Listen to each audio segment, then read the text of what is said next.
Bonjour à tous, bienvenue. Merci de vous joindre à notre webinaire sur Cool Selector 2 et la sélection donc NH3 et CO2. Notre objectif aujourd'hui est de partager avec vous des outils et différentes informations. Je suis Julie, votre présentateur du jour sera Joachim. Nous sommes en direct, donc chacun de chez nous. Pour les informations pratiques, vous devez donc voir une présentation sur votre écran et nous entendre. Votre micro à vous est coupé. Si vous souhaitez poser des questions, vous avez une boîte à questions qui normalement se trouve sur la droite de votre écran. Vous pouvez les poser au fur et à mesure de la présentation et Joachim et Yannick y répondront à la fin. S'ils n'ont pas le temps de répondre à toutes les questions, ne vous inquiétez pas, elles sont toutes enregistrées sur la plateforme et on pourra revenir vers vous après la session par email. Ce webinaire est enregistré, donc nous vous enverrons à la suite de cette formation l'enregistrement ainsi que le PDF de la présentation. Donc je donne la parole à Joachim sans plus attendre, qui va commencer sa formation. Merci Julie, bonjour à tous. Donc aujourd'hui on va se focaliser sur la partie plutôt pratique comparé au dernier webinaire qu'on avait fait avec nos collègues de Danfoss Variator. Donc aujourd'hui on va se focaliser sur le dimensionnement de vannes ammoniac et CO2 principalement avec notre logiciel Cool Selector 2. Donc, je ne vais pas passer sur le mode présentation parce que je vais basculer tout de suite sur le logiciel directement, comme ça, ce sera plus pratique. Donc, qu'est-ce qu'on va voir aujourd'hui plus en détail? On va se focaliser sur ces 4 exemples-là de sélection. Donc, pour commencer, on va dimensionner une électrovanne dans un système gazeux CO2. Voilà. Après, on va faire 2 types de vannes de régulation. Une au refoulement dans une installation NH3. Et le deuxième exemple, ce sera côté évaporateur dans un système CO2 transcritique. Voilà, c'est 2 exemples classiques au jour d'aujourd'hui. Et finalement, on finira par une vanne de détente dans une bouteille NH3, dans une application très typique aussi que vous retrouvez dans les salles de machines, par exemple. Alors, juste une petite introduction théorique avant d'attaquer le logiciel et les exemples directement. Donc voilà, comme on dit ici en rouge, il ne faut surtout pas dimensionner les différents composants au diamètre de la tuyauterie. C'est-à-dire, si j'ai une tuyauterie en DN40 et que je veux installer une électrovanne sur cette tuyauterie-là, ce n'est pas forcément une électrovanne en DN40 le choix qui va convenir, le choix idéal. Par exemple, si on prend l'exemple des électrovannes, vous voyez qu'il y en a de différents types. Donc, les plus petites, jusqu'à DN20, on a des modèles qui sont d'action directe, qu'on dit. C'est-à-dire qu'on n'a pas besoin d'une pression minimale, d'une perte de charge minimale pour garantir l'ouverture de l'électrovanne. Mais par contre, on a d'autres types d'électrovannes comme celles qui sont à membrane ou à piston, comme les OVRA à partir de la 10-15 qui sont à membrane, ou les ICS qui sont des électrovannes à piston aussi. Donc, dans ce type de vannes où on a des membranes ou des pistons dedans, il faut toujours une perte de charge minimale pour justement soulever et maintenir le piston ou la membrane ouverte. Donc voilà, c'est à niveau théorique, il faut le savoir. Après, toute l'information est intégrée dans le logiciel, donc il n'y a pas grand-chose à mémoriser. C'est juste connaître le concept et faire attention à garantir ces pertes de charge minimales. Après, il y a d'autres solutions comme les vannes motorisées, où là, c'est le moteur qui ouvre la vanne. Donc là, il y a pas, on a plus de liberté, on n'a pas besoin de garantir une perte de charge minimale. Alors, on peut voir vite fait un exemple pour mieux comprendre tout ce que je viens de dire. Donc, dans cette animation-là, on voit une électrovanne d'action directe, c'est une OVRA 3, et on voit que c'est directement la force de la bobine qui ouvre la cheminée, qui la fait monter, et donc on a le passage d'eau fluide. Donc là, on voit bien que peu importe qu'on ait plus ou moins de débit à l'entrée, parce que c'est pas la pression du débit qui va m'ouvrir l'électrovanne, c'est directement la bobine. Par contre, on a d'autres types d'électrovannes, comme la OVR25 par exemple. C'est une électrovanne à piston. Et on va voir que dans cet exemple-là, déjà, on voit que ici, en bas du piston, on a la pression à l'entrée, donc la P1. Et en partie haute, on a ce qu'on appelle la P2. Donc là, quand l'électrovanne est fermée, ces deux pressions sont égales. Parce qu'on a une égalisation à travers ce petit canal. Mais on va voir qu'à partir du moment qu'on ouvre avec la bobine cet orifice, qui est beaucoup plus large que ce petit canal qu'on a ici d'égalisation, on va voir que la P2 commence à descendre et qui va s'égaliser avec la pression en sortie, plus ou moins. Et c'est cette différence de pression qui va nous permettre de soulever le piston, justement. Donc, on peut voir le principe. Là, on va ouvrir d'abord avec la bobine l'orifice. Donc, on peut décharger la pression qu'il y a en partie haute du piston. Et on voit que là, à ce moment-là, en dessous du piston, il y a la pression à l'entrée. Et en partie haute, on a la pression en sortie. Et c'est cette différence de pression entre la P1 et la P2 qui nous permet de maintenir le piston soulevé. Donc voilà, c'est pour ça qu'on dit que c'est une électrovanne servo-pilotée, parce qu'on dépend d'une pression, d'une perte de charge entre P1, entre l'entrée et la sortie.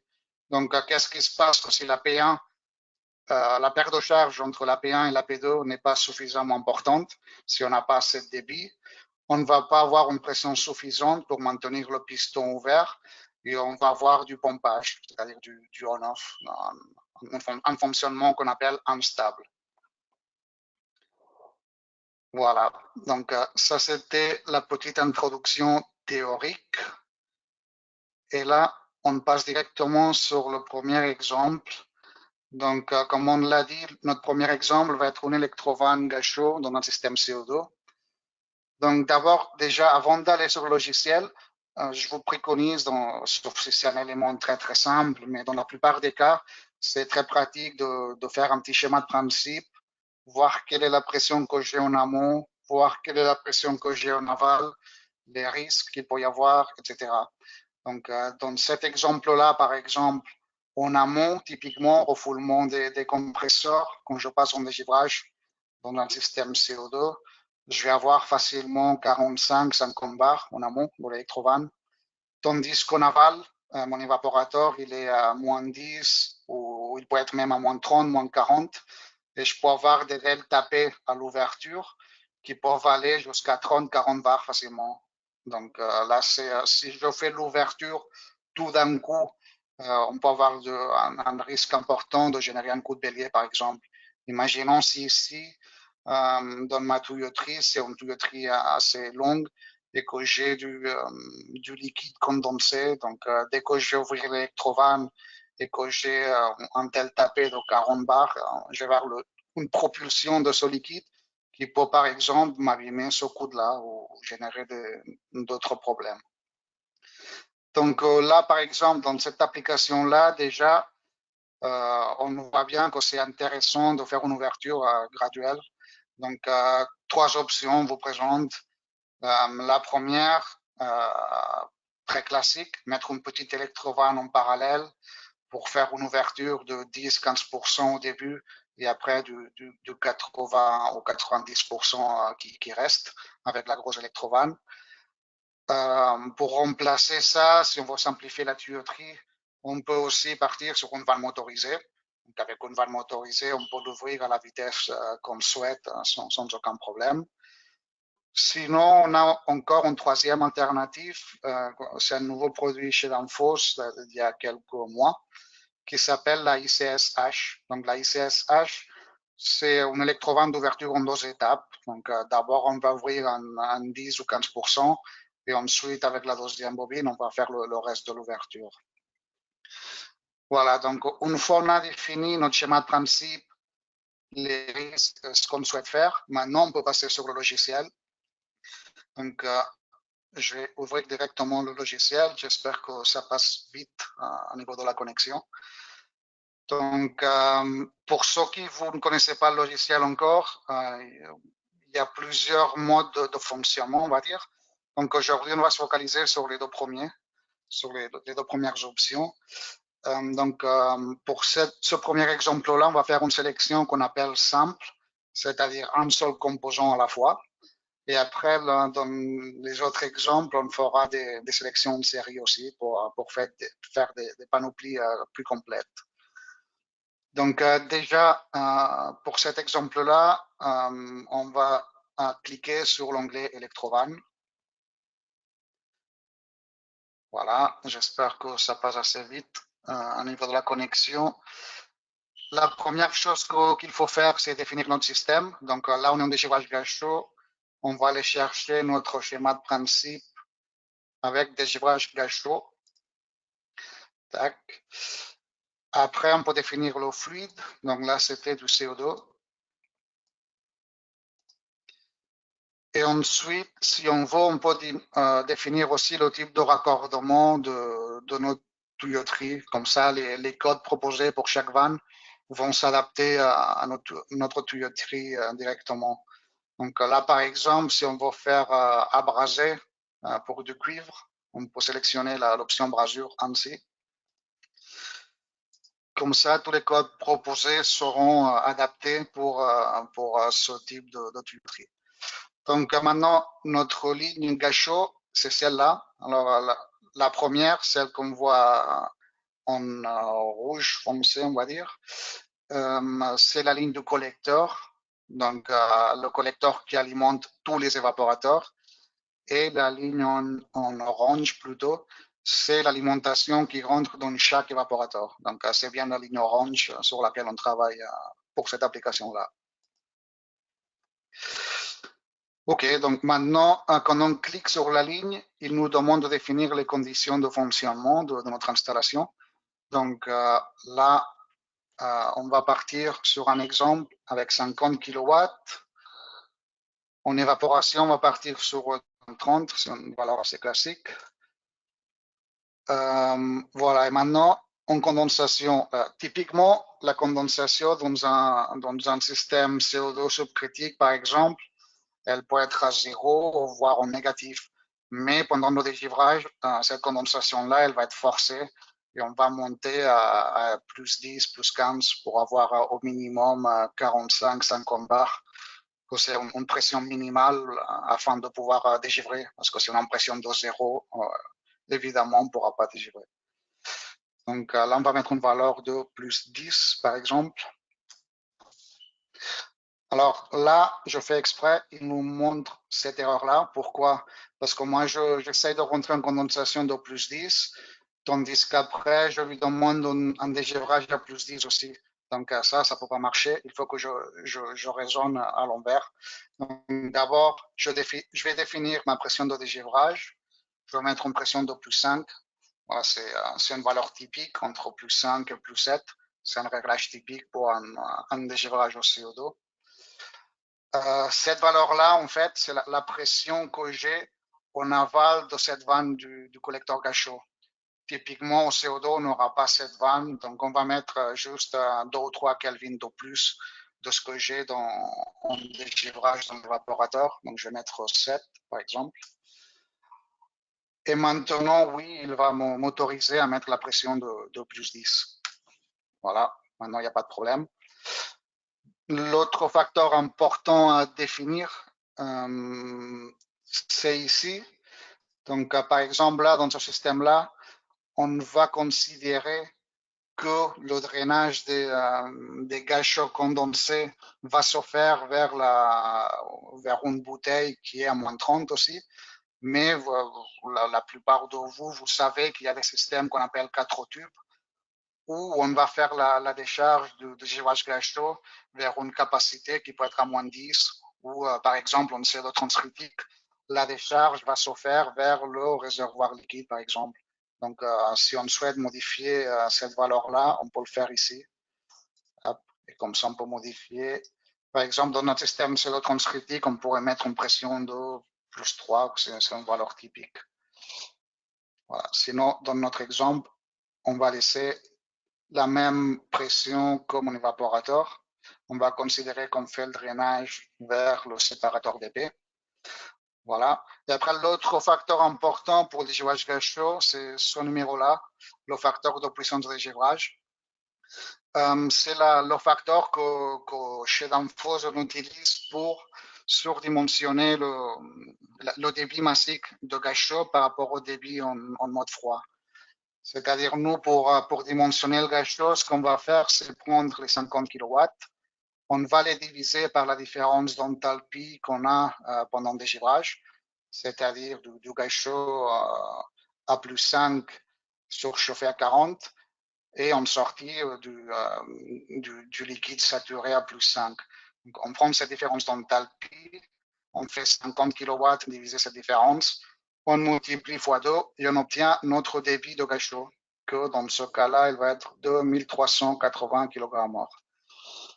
Voilà, une fois on a défini toutes les conditions de fonctionnement, on peut cliquer déjà sur l'électrovanne qu'on va définir. Donc, déjà, avant de cliquer, si vous vous mettez sur chaque type d'électrovanne proposé, vous avez une photo et un descriptif aussi de chaque type de vanne. Donc, là, par exemple, si on part sur la ICSH, c'est un électrovanne à 2 étapes pour injection de gaz chaud. Donc, voilà, c'est ce type de solution-là qui peut convenir pour cet exemple. Donc, on peut cliquer sur la ICSH. Et la première chose à laquelle on va faire attention, c'est cette partie-là, les critères de sélection. Donc, le logiciel, il a des critères de sélection prédéfinis. Donc, dans ce cas-là, pour une électrovanne dans cette conduite de gaz chaud, le critère de sélection du logiciel, c'est une vitesse de 30 mètres secondes. Donc, il va aller chercher dans toutes les électrovannes celle de la taille qui se rapproche le plus à ce critère de sélection.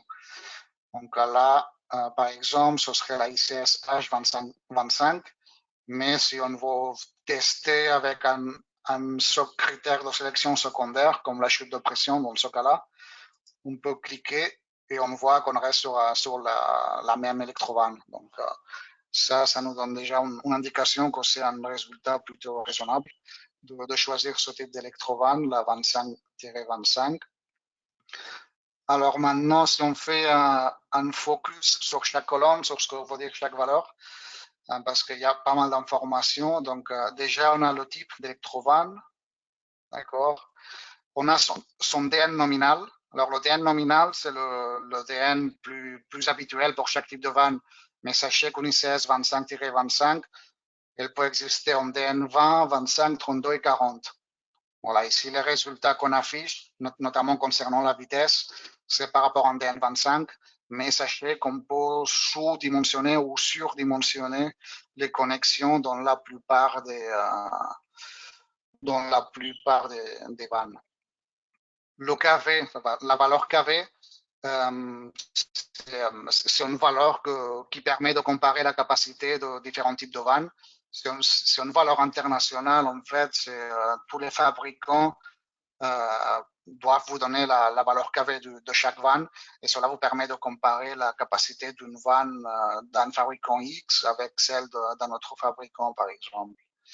Donc, le KV se définit comme le débit volumétrique qui génère une paire de charge de 1 bar avec de l'eau à conditions prédéfinies. Je pense que c'est 25 degrés et une atmosphère.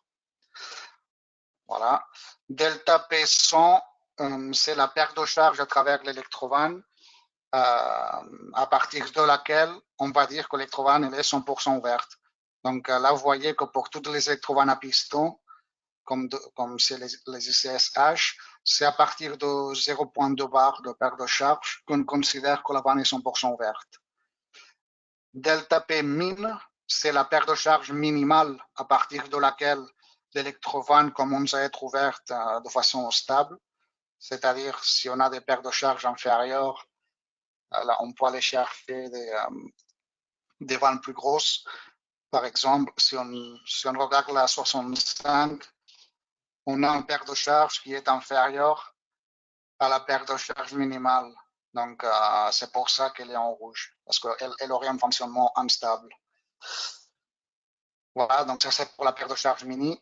KV calque, quelle est la différence entre KV calque et le KV qu'on retrouve ici?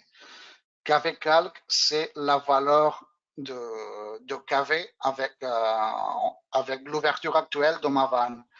C'est-à-dire, vous voyez que pour la 25-20 et toutes celles qui sont plus petites, le KV calque est égal au KV. Pourquoi? Parce que notre vanne elle est 100% ouverte, mais à partir de la 25-25, la vanne n'est plus 100% ouverte, c'est-à-dire j'ai un KV inférieur au KV total de la vanne. Donc là, pour la 25-25, par exemple, elle est ouverte à 90%, et donc je n'obtiens pas un KV de 11,5, mais son KV est de 10,7 dans ces conditions de fonctionnement. Ensuite, j'ai la paire de charge en barre de l'électrovanne avec les conditions de fonctionnement actuelles, donc ce débit-là de 1380 kg/h. OK. Juste à côté, j'ai son équivalent en température de saturation, une paire de charges en barre, on a toujours un équivalent en température de saturation. Ensuite, j'ai le degré d'ouverture de la vanne, la charge. Là, on voit que le degré d'ouverture et charge, les valeurs coïncident, sauf quand on dépasse le 100%. Mais on verra que sur d'autres types de vannes, c'est plus le cas. On verra ça après pourquoi. On voit aussi la valeur charge partielle possible. Donc, charge partielle, c'est la réduction de puissance que je peux me permettre et que la vanne travaille toujours dans la zone stable, c'est-à-dire avec une paire de charges supérieure à la minimale. Donc, dans cet exemple-là, par exemple, je peux descendre à 17% de 1380 kg/h. Donc, la même information, je le retrouve sur la courbe aussi. Donc, je passe en rouge juste au moment où je descends en dessous de ce 17%. Et voilà, les autres, c'est des valeurs, la vitesse, l'état de la vanne, c'est pas compliqué. Ici, dans la partie basse, on retrouve plus ou moins la même information, mais représentée dans une courbe. Donc, la paire de charges en fonction du débit massique.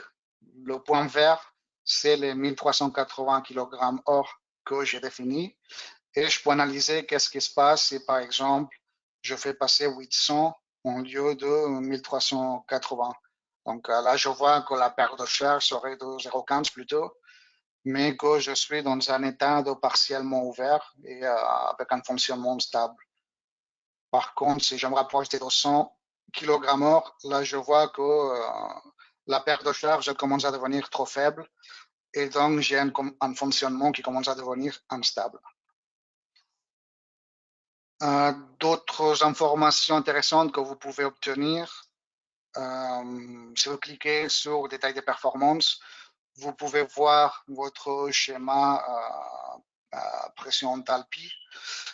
Ici, vous avez les caractéristiques thermodynamiques de chaque point.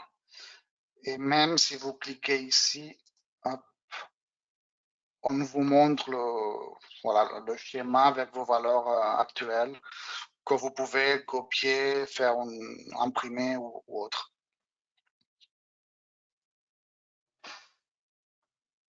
Voilà, et sinon après, finalement, une fois on a vérifié à niveau technique que c'est la vanne qui nous convient, on peut aller dimensionner le code. Donc là directement, j'ai bloqué le type de raccordement, donc j'ai qu'une seule option. Je peux juste finir de définir la taille de si c'est 1 pouce 1,8, 1 pouce 3,8 ou 2,7,8, ce qui m'intéresse. Donc là, par exemple, je vais partir sur du 7-8. Voilà.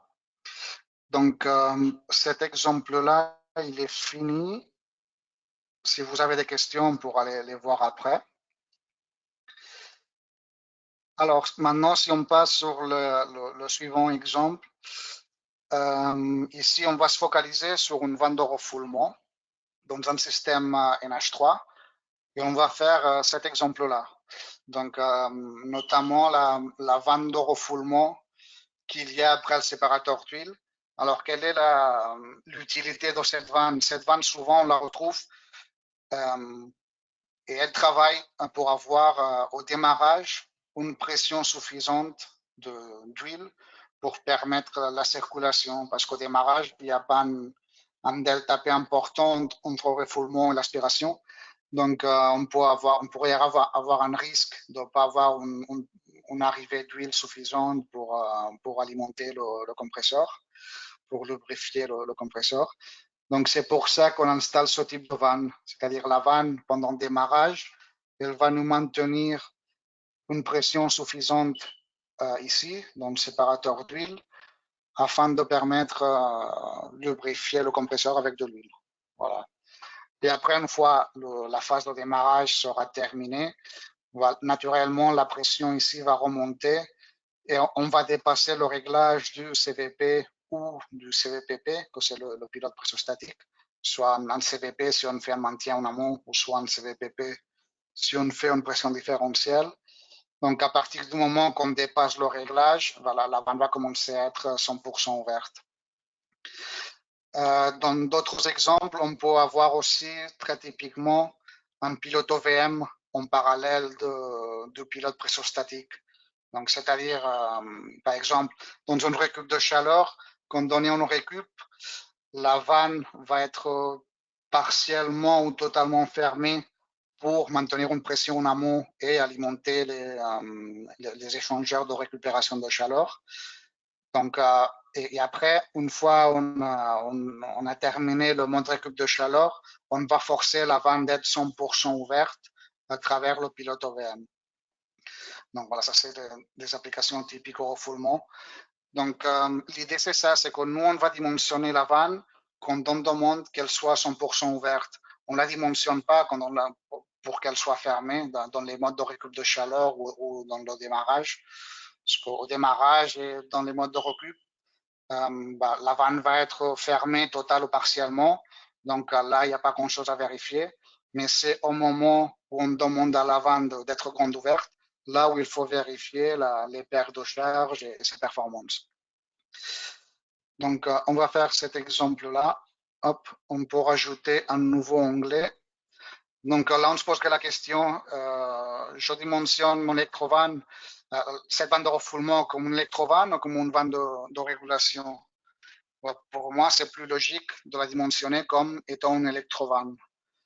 Pourquoi? Parce que c'est ce qu'on a dit. Nous, on dimensionne la vanne pour les moments où elle va être ouverte. Après, dans les autres moments, elle va être partielle ou totalement fermée dans la plupart des applications.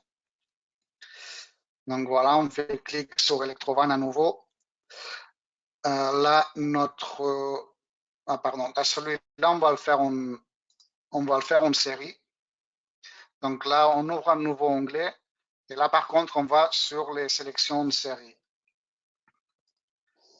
Donc là, on va aller chercher notre ligne de refoulement. Ce serait celle-là pour un système pompé ou en gravité, peu importe. Donc la première chose, on va modifier le fluide. Là, c'est plus du CO2. Là, on va travailler avec l'ammoniac. Évidemment, il faut changer de type de connexion parce qu'on ne travaille pas avec des connexions cuivre à l'ammoniac. Donc, on va choisir des connexions à souder en DIN.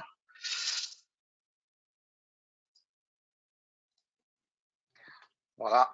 Et là, on va rentrer les conditions de notre salle de machine, de notre compresseur ou notre ensemble de compresseurs. Donc, on peut rentrer 1000 kW par exemple. Là, on va mettre du -10 et plus 35 son valeur typique. Donc voilà, la première chose qu'on peut rajouter, c'est de la tuyauterie. Donc si on fait double-clic, voilà, il nous a rajouté du DN100, d'accord. Là, par défaut, il rajoute un morceau de tuyauterie de 10 mètres à l'horizontale, mais nous, on peut modifier, faire par exemple 3 mètres, une remontée de 3 mètres par exemple. Donc, il suffit de modifier la longueur et l'angle pour définir notre système. Ensuite, on peut mettre un coude de 90. Donc, on peut soit faire double-clic, soit faire glisser les éléments. Donc, voilà, toujours en DN100. Maintenant, on avait une vanne clapée, si vous vous souvenez, dans le schéma de principe. Donc, on va cliquer sur les clapets anti-retour et on va aller chercher la vanne clapée qui s'appelle SCA. Donc, pareil, maintenant, on fait glisser, par exemple. Il nous l'a rajouté en DN100. Maintenant, ce qui nous manque, c'est la vanne de régulation. Donc, on va aller cliquer sur vanne de régulation. Mais comme je disais, on se pose la question si c'est mieux de la dimensionner comme vanne de régulation comme une électrovanne. Et dans notre cas, la ICS va travailler plutôt comme une électrovanne parce qu'elle va être totale ou partiellement fermée pendant le démarrage. Et après, on va lui demander d'être 100% ouverte maximum. Donc, comme si c'était une électrovanne en fait. Donc, on fait double-clic et là, on a notre électrovanne. Alors là, c'est passé en rouge. On peut analyser pourquoi. Donc, si on se met ici, on voit que la température de fonctionnement dépasse la température maxi pour ce composant. Et c'est normal parce que là, le logiciel nous a calculé à 135 degrés. Donc, normalement, avec le refroidissement d'huile ou autre, on est plutôt aux alentours de 100 ou 90. Donc, voilà, là, il n'y a plus de problème à niveau de la température. Donc, maintenant, on peut analyser pourquoi le logiciel nous propose ces éléments-là. Donc, déjà pour la tuyauterie, le logiciel la calcule par rapport à une vitesse. Donc, notamment dans les lignes de refoulement, la vitesse préconisée par Danfoss, c'est aux alentours de 15 mètres secondes.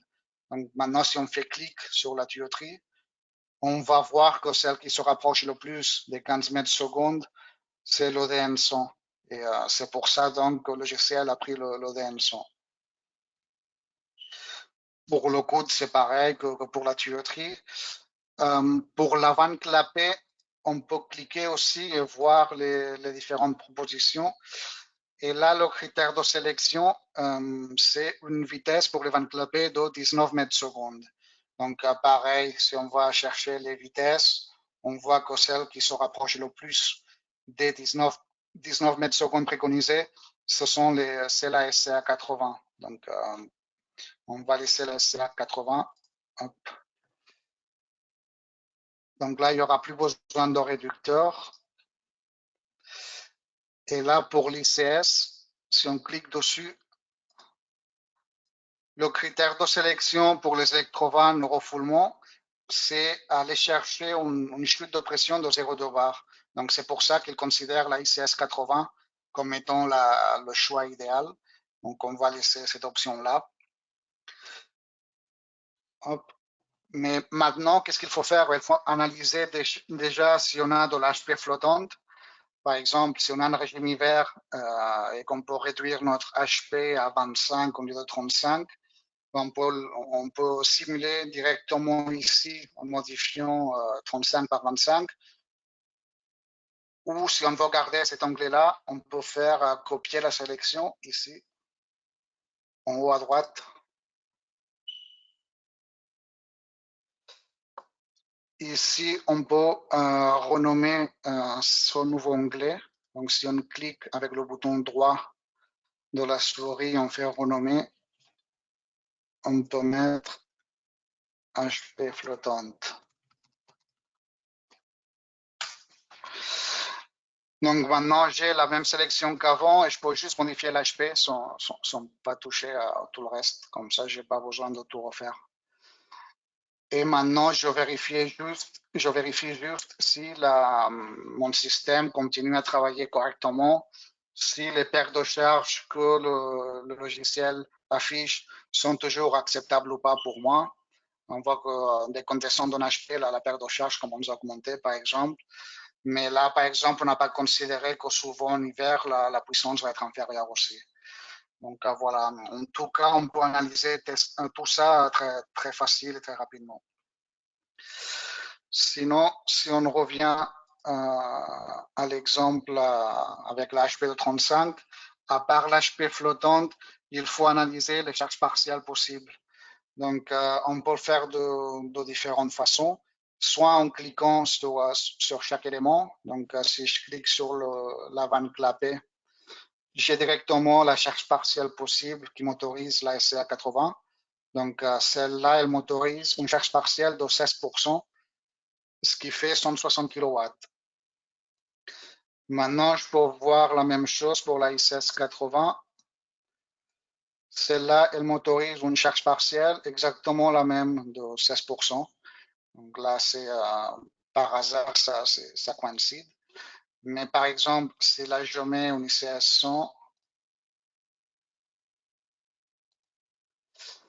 la ICS 100, elle m'autorise une paire de charge, une charge partielle, pardon, de 240 kW, donc 24%, tandis que la vanne clapée continue à m'autoriser seulement me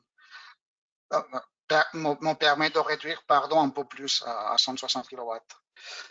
Donc, voilà, sinon on retrouve la même information ici dans les courbes pour chaque composant, pour la ICS aussi. Et maintenant, ce qu'on pourrait se dire, c'est si on restait avec la ICS 80, on a une paire de charge totale autour de 0,9 Kelvin. Donc, dans certains cas, on peut souhaiter de réduire un peu cette paire de charge. Donc, ce qu'on peut faire, c'est le test qu'on avait fait de mettre une ICS 100 ici. Donc, voilà, là, avec l'ICS 100, je réduis un peu la perte de charge totale qui passe de 0,9 à 0,7. Par contre, je ne peux plus descendre à 160 kW comme je pouvais descendre avant. Donc là, c'est un peu ennuyant parce que je réduis la perte de charge, mais je me limite dans la charge partielle possible à laquelle je peux travailler. Donc, ce qu'on peut faire, c'est changer de type de vanne. Au lieu de travailler avec une vanne servo-pilotée à piston comme c'est une ICS, on peut mettre une vanne motorisée. Sachant que dans une vanne motorisée, on n'est pas limité par rapport à une perte de charge minimale. On est limité plutôt à que la vanne travaille avec un degré d'ouverture supérieur à 5 ou 10% pour qu'elle soit dans une plage correcte de travail. Mais sinon, on n'a pas besoin de garantir une perte de charge minimale. Donc là, en mettant la ICM 100, je vois qu'on a réduit par rapport à la ICS 80 presque à la moitié la perte de charge. Et on peut toujours travailler avec des charges partielles très faibles. Donc, des 160 kW comme on avait avant. Parce que la ICM 100, elle n'a pas une charge mini, une charge partielle mini.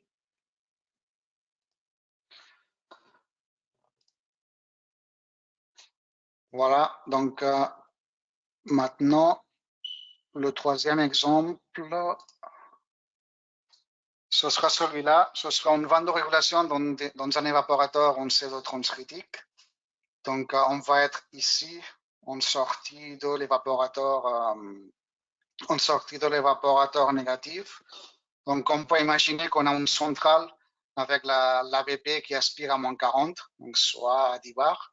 Et nous, pour rendre nos postes en négatif, on va souhaiter avoir deux régimes de travail différents. Donc, un avec moins 25 et un autre avec moins 30. Donc, pour faire cette application-là, il y a différents choix possibles. Un choix possible, c'est de travailler avec une vanne motorisée qui après, elle peut être pilotée à travers un PLC et un capteur de pression. Sinon, un autre choix possible, c'est comme celui qu'on va faire, c'est ce qu'on a montré ici. C'est une vanne ICS avec 3 pilotes. Donc, un pilote CVP qui va être réglé à moins 25, un autre pilote CVP qui va être réglé à moins 30, et il faudra mettre évidemment un pilote OVM pour basculer entre l'un et l'autre. Donc, on va mettre un OVM en série du pilote qui est à moins 30 dans ce cas-là. Alors, si on va faire l'exemple directement sur le logiciel, hop, on va ouvrir un nouveau onglet.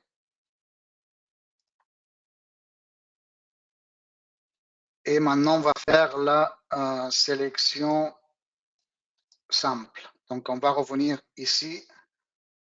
On prend l'option vanne de régulation. Dans ce cas-là, il n'y a pas de doute parce que la vanne elle doit réguler tout le temps une pression en amont. Ce n'est pas comme avant où la vanne régulait une pression étant fermée ou presque fermée pendant le démarrage, mais après elle était 100% ouverte. Là, non, là, c'est un cas totalement différent. Là, la vanne, elle va travailler tout le temps en régulant une pression en amont. Donc là, il n'y a pas de doute, c'est une vanne de régulation qu'on va choisir comme mode de sélection. La première chose, on va définir notre système, comme toujours. Donc, transcritique. On va se mettre en sortie de l'évaporateur en négatif. Donc là, il faut définir la puissance frigorifique sur laquelle on va travailler. Donc, on peut imaginer un évaporateur de 50 kW. Pour la puissance MT, en fait, dans cette ligne-là, il n'y a pas d'incidence dans les calculs. Donc, je peux mettre 0 pour, voilà. Et après, ce qui est important aussi, c'est de définir le régime d'aspiration de mon compresseur MT et la pression que je vais garder dans le réservoir, donc ici, dans ce réservoir-là. Ça, c'est particulièrement important quand on dimensionne le détendeur, parce que ça nous définit la pression que j'ai en amont du détendeur. Et donc, le delta P qu'il y aura à travers le détendeur, et donc ça aura une incidence très directe sur la taille du détendeur, notamment. Donc là, par exemple, si on fait quand la vanne travaille à moins 30, voilà, dès qu'on clique sur la vanne ICS, le critère de sélection apparaît. Et là, par défaut, il nous montre toujours une chute de saturation de 2K, de 2 Kelvin. Mais là, dans notre exemple, à nous, cette vanne-là, elle doit générer pas 2 Kelvin de perte de charge, mais 10. Parce que notre aspiration, elle est à moins 40. Donc, c'est-à-dire, nous, dans notre vanne en amont, on aura moins 30. Mais en aval, on aura du moins 40. Donc, la vanne, elle va devoir générer ces 10 Kelvin de perte de charge. Donc, là, on voit que c'est plutôt la 25-10, ce qu'il nous propose. Et là, il faut qu'on évalue le fonctionnement à moins de 25 aussi, parce que la même vanne va devoir générer une chute de pression entre moins 30 et moins 40 ou entre moins 25 et moins 40. Donc là, pareil, on peut faire copier la sélection.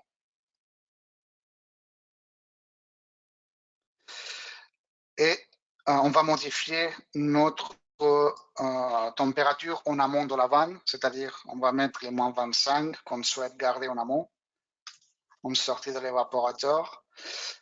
Et ici, c'est plus 10K qu'il faut générer de perte de charge, mais 15. Voilà, donc là, on voit pareil que la 2510, elle est à 52% de sa charge. Quand on lui demande de générer 15 Kelvin de perte de charge à moins de 25, et si on revient sur le moins 30, la 2510 aussi nous permet de travailler à moins 30 avec 10K de perte de charge. Et dans ces conditions-là, elle sera ouverte à 66%. Donc, on voit que dans les deux cas, on est dans des zones de travail correctes. Donc, quand on travaille à moins de 30, la vanne va être à 66% de charge. Et quand on va aller travailler à moins de 25, la même vanne pourra le faire et elle va ouvrir juste un peu plus et elle va travailler elle va se fermer un peu plus, pardon, et elle va travailler à 52% au lieu de 66%. Hop. Donc là, pareil, on pourrait aller définir le code, par exemple, si on clique ici sur sélection de code. Si on est en DN25, là, comme on aura besoin de 3 pilotes, on peut choisir ce code-là.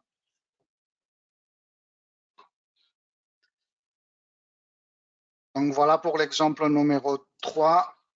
Et là, on va aller attaquer le dernier exemple. Donc, c'est l'exemple numéro 4, c'est la vanne de détente.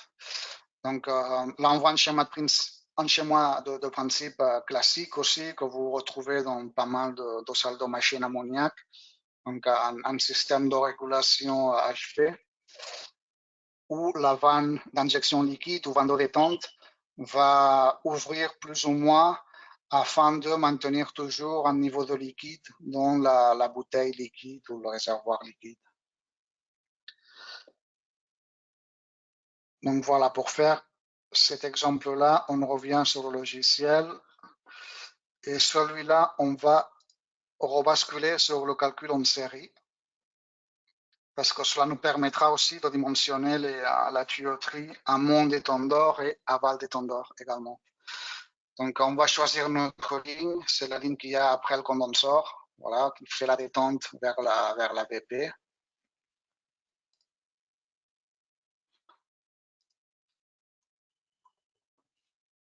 Voilà, donc la première chose, comme toujours, on va définir notre système. Donc là, on revient vers l'ammoniac.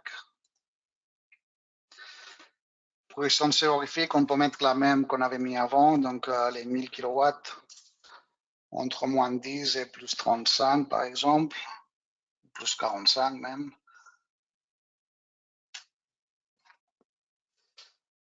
Voilà, donc là, la première chose qu'on peut rajouter, c'est une tuyauterie. Hop, ici, tuyauterie. Voilà, donc là, il nous préconise le DN40. Donc, ça, c'est en amont de détendeur. Maintenant, on va mettre notre détendeur. Donc, on va chercher le détendeur électronique. Voilà, ICM. Et voilà, vous voyez que pour notre ligne était en DN40. Par contre, il nous propose comme détendeur un ICM 20. Donc, là, si on avait pris un ICM 40, ça aurait été beaucoup trop gros. Et maintenant, ce qui est bien aussi, c'est qu'on peut rajouter la tuyauterie en aval de détendeur. Donc, on clique à nouveau sur tuyauterie et on fait glisser une tuyauterie après le détendeur. Donc, voilà, en amont, il nous préconise le DN40 et en aval le DN65. Ça, c'est des choses qui sont prédéfinies dans les critères de sélection du logiciel. On peut les modifier si on souhaite pour les gens qui sont des experts vraiment, s'ils souhaitent modifier les critères de sélection. Mais sinon, sachez que le logiciel travaille pour les lignes liquides en amont du détendeur sur du 1 mètre seconde. C'est pour ça qu'il a pris le DN40. Donc, si on fait clic, on voit que celui qui se rapproche le plus du 1 mètre seconde, c'est le DN40. Donc, on va le laisser. Et sinon, en aval du détendeur, le critère de sélection il est fixé à 24 mètres secondes. Donc, pareil, on voit que celui qui se rapproche le plus, c'est le DN65. Pour atteindre ces 24 mètres secondes en aval du détendeur. Il faut savoir qu'en aval du détendeur, on est en biphasique. Donc, on n'est plus en 100% liquide, mais qu'on on a un mélange de liquide-gaz. Donc, c'est pour ça aussi qu'on dimensionne par rapport à des vitesses différentes aussi. Voilà, donc ça, ce serait la solution pour les conditions nominales, on va dire. Mais après, pareil, il faut analyser les charges partielles. Donc là, par exemple, si on clique sur le détendeur, là, il nous donne une puissance mine, voilà, qui est de 7 kW. Donc voilà, c'est vraiment très faible. Ces 7 kW de puissance mine correspond en fait, si on va sur la courbe, avec une ouverture de 10%. c'est-à-dire en dessous de 10%, on ne préconise pas de travailler parce que là, la vanne, elle serait dans une régulation plus instable que voilà, dans une course de travail trop faible. Voilà, donc si on n'avait que ces conditions-là, on pourrait s'arrêter ici et dire que la ICM 20-B, ça pourrait être un choix correct. Elle est ouverte à 84%, c'est un peu élevé, mais ça reste correct. Mais qu'est-ce qui se passe maintenant si on veut analyser qu'est-ce qui se passe en HP flottante? Là, si on a de l'HP flottante aussi, qu'on peut aller à plus 25, là, on voit que la ICM 20, elle commence à être vraiment très, très juste. Donc là, ce serait mieux de passer sur une taille supérieure. On va cliquer sur le détendeur. Et là, on voit que le logiciel nous préconise de passer plutôt sur la ICM 20-C. Voilà, donc la ICM 20-C, elle a une charge de 51%. Donc le concept de charge, il se définit comme la puissance actuelle, donc les 1000 kW, divisé par la puissance maximale que le détendeur peut me donner avec ses conditions de travail. Donc, pour la ICM 20C, c'est 1954. Voilà, donc si vous faites 1000 divisé 1954, cela correspond à 51% de charge. Et maintenant, si on va chercher le degré d'ouverture qui correspond, vous voyez que c'est 52,8. Donc, ce n'est pas tout à fait exact. La même valeur entre la charge et le degré d'ouverture. Et ça, c'est pourquoi, c'est parce que cette courbe, elle n'est pas tout à fait une droite. Donc, il y a une certaine inclination.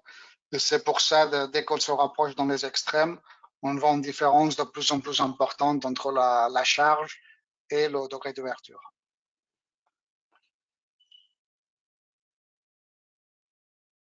Voilà, donc pour les exemples, on a terminé. Juste pour finir, maintenant, si vous voulez, on peut faire un rapport.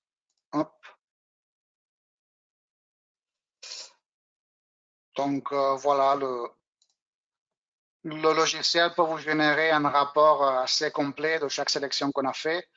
Si on a choisi les codes, on aura les codes également. La liste de codes, on peut la retrouver aussi si on clique sur nomenclature. Voilà, ici, pour tous les éléments dans lesquels on a défini le code, on les retrouve directement ici. Ça, on peut l'exporter en Excel ou autre format. Et on peut même cliquer sur l'onglet d'Infos Product Store et avoir directement les prix et délais selon vos conditions de chaque client. Voilà.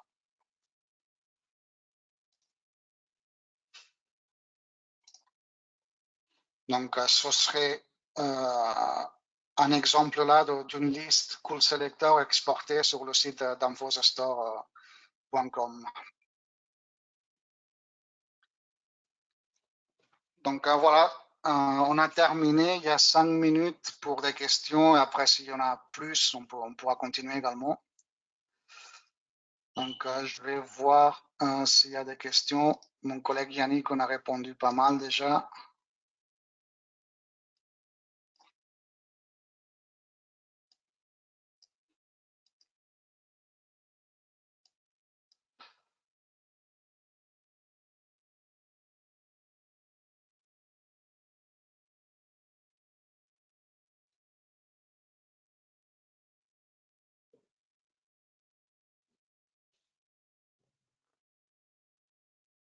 Apparemment, il n'y a pas de questions.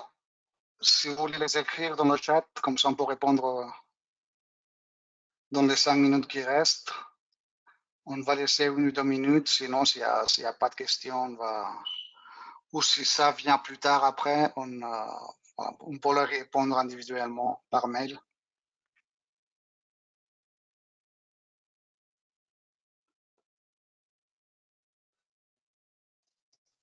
Sinon, sachez aussi que on peut rajouter aussi d'autres composants notamment si on clique ici sur capteur et pressostat, voilà, on retrouve des capteurs de pression, des sondes, des pressostats, des thermostats.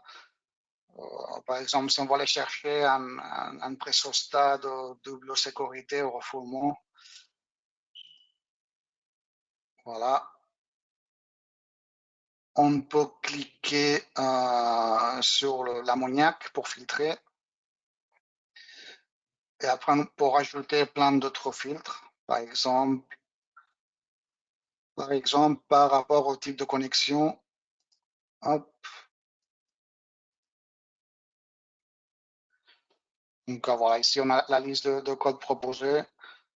Celui-là en raccord métrique, ce serait le 060-120566. Si on n'est pas sûr 100% de notre sélection, vous avez aussi l'onglet documents visuels qui va taper ce code-là sur notre site et on vous présente tous les résultats. Donc, des dessins, toutes les notices. Donc, voilà, c'est un outil de plus en plus complet.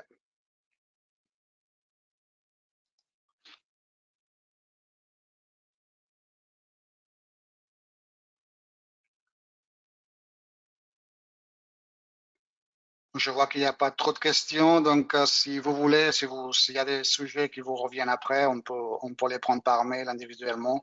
On va vous envoyer la présentation d'ici quelques heures. Comme ça, vous aurez le matériel et avec des copies d'écran des exemples qu'on a réalisés ensemble. Donc, merci. Et à bientôt. On va organiser d'autres webinaires, donc on vous enverra les invitations au fur et à mesure. Prenez soin de vous. Merci Joachim, bonne journée à tous.